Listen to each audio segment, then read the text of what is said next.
Action. Hey y'all, my name is Ellen Beasley and I'm the County Extension Agent of Ellen's Extension Services in Beasley County, and today I'm going to demonstrate how to graft a tree. Now there are many different methods of grafting, but the principle of each method is about the same. So in today's example, I'll be grafting a piece of a pink dogwood tree onto a branch of a white dogwood tree.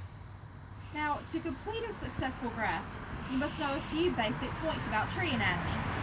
The cambium is a thin layer of cells that lies between the bark and the wood. In the spring, when the bark is peeled off, the cambium is a slippery layer separating the bark from the wood. The cambium is important in grafting because both the cambium from the plant you're attaching the graft to and the plant you are grafting from must touch. The more each cambium of each plant that touch, the more successful the graft. Now you will have greater success at grafting if the cambium is moist and active. Now 4 conditions must be met for grafting to be successful. The scion and the rootstock must be compatible. Each must be at the proper physiological stage. The cambial layers of scion and stalk must meet, and the graft union must be kept together and moist until the wound is healed. So why are we grafting? What is the purpose of grafting? Why is this relative knowledge for homeowners and recreational farmers? Grafting and budding are methods of asexual plant propagation that join plant parts so they will grow as one plant. Today we are going to make our white dogwood tree also have pink flowers. We are doing this as homeowners to enhance its appearance. If we are going to do azaleas, we could have azaleas of different colors within one bush. How about having more than one variety of apple on your apple tree without having to plant many different types of trees in your yard? So that's what we're going to do. Show you how you can make some very creative enhancements to a landscape that are very simple to do. So what tools do you need? They're very simple tools. A hand pruner like these. There are ones that will cut a branch off to a sufficient size. Now if you're going to use branches from a tall tree, it is best to get a long stick pruner or a like this.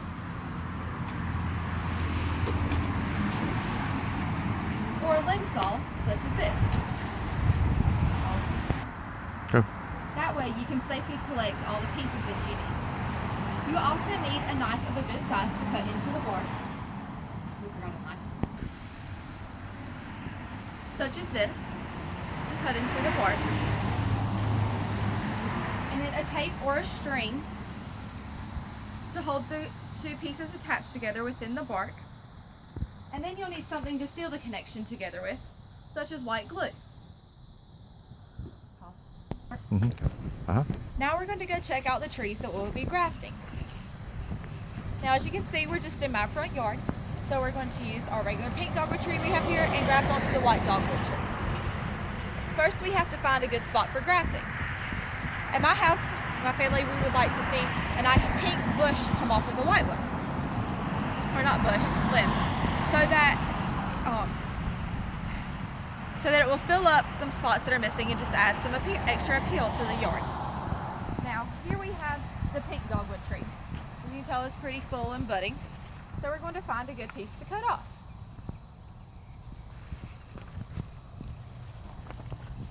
So first I will cut a branch from the pink dogwood tree using the pruners. Now we are going to trim it where it will make the correct tissue connection. Right here. Is that good?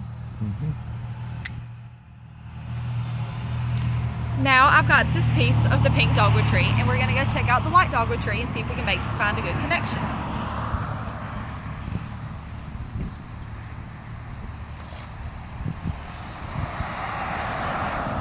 Now we have to prepare the white dogwood tree, and we have selected this area right here. So remember when you were selecting the area of the tree such as this, to consider the total look of the tree and where the limb is going to grow. In this case, we would like the limb to grow out this way to fill up the yard some more. To grow outward so that we'll fill up the shape of the tree as it grows up. So,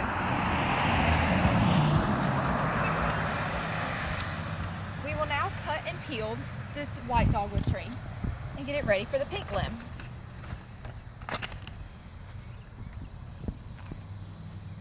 Alright, pause. So now we are going to get this tree ready and peel back some of the bark. So you'll go in like you're cutting a T-shape.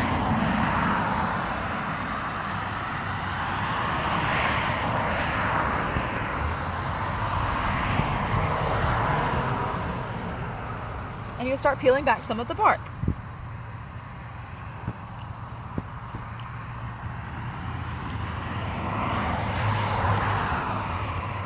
Ooh, bug.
I'm gonna stop it. It's creeping in.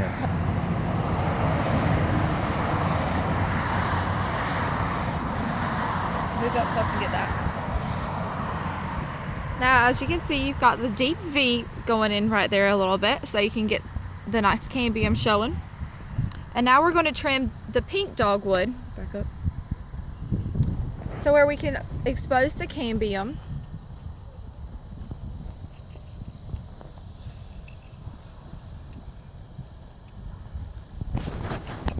Is this good?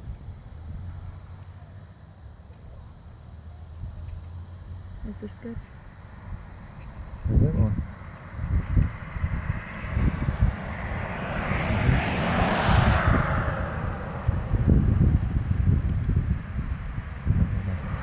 Hold up and show it. So now that we've exposed the cambium on the pink dogwood,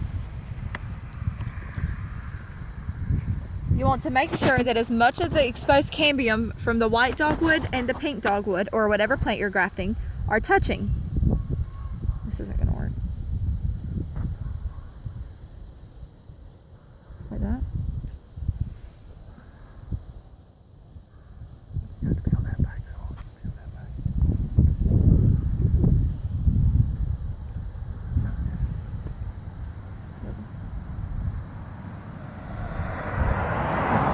You need to make sure that you will be able, enough of the cambium is exposed. You come hold the camera. Huh? You come hold the camera. Is it paused? No. You pause it. Go. So once you make sure you have as most of the cambium exposed of the white dogwood and as much of the cambium exposed of the pink dogwood as you can, you want to make sure you get as much of each cambium touching. So that way the nutrients will combine together. That is when you'll begin to tape it together.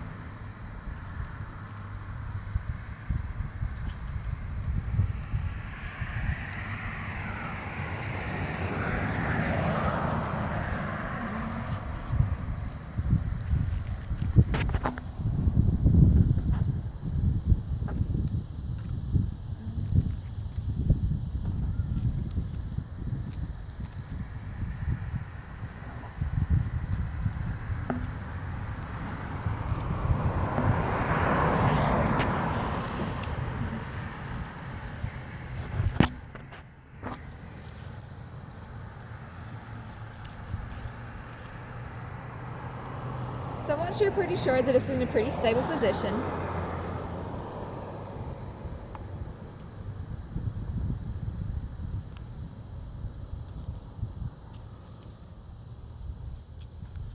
and it's tied up pretty well, you'll begin to seal the limb. Now you want to make sure that you seal it so that no bugs can get in there and cause infections or anything like that. So where do you seal it? And today we are just using white regular school glue.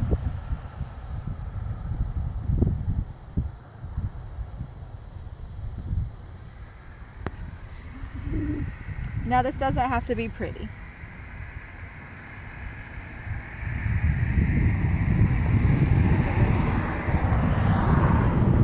Now just imagine next year what this tree will look like. Just budding all white and this nice little pink this branch coming off to add like a little accent to it, make people wonder how in the world did that happen. So then you can teach them how to graft your tree.